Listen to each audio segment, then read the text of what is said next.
tushda igna ko'rishning ta'birlari.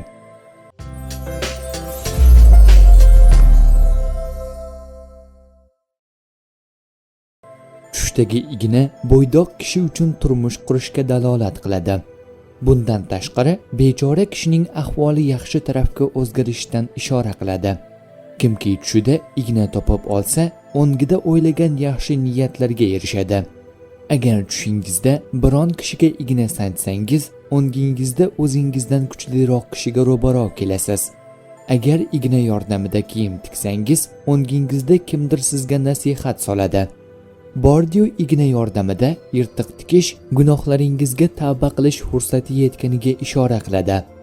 Bundan tashqari, tushdagi igna nochor kishi uchun boylik kelishiga, oila qurishiga, ishlarning yaxshi tarafiga o'zgarishiga ishoradir. Homilador ayol tushida igna ko'rsa, qiz farzandni dunyoga keltiradi. Taniqli bashoratchi Vanga tushdagi igna, ip, g'altak va shunga o'xshash narsalarni qolaversa, igna yordamida kiyim tikishni kuch-qudrat deb ta'bir qiladi. Bordiyu kishi o'zini ip bilan bog'laganini ko'rsa, taqvosi va iymoni mustahkamlanadi. Shu va shunga o'xshash tush ko'rgan kimsa bo'ydoq bo'lsa, oila quradi, musofir bo'lsa vataniga qaytadi. Qolaversa ip yoki ignani tush ko'rgan kishining murodi hosil bo'ladi.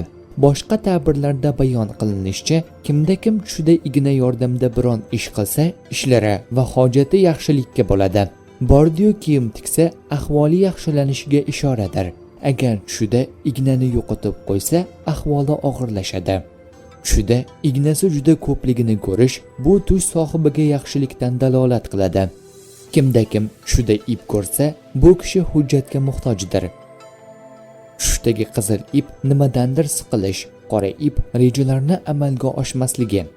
Tushda tikish, ya'ni yamoq solmoq, mol davlatni ifoda etadi.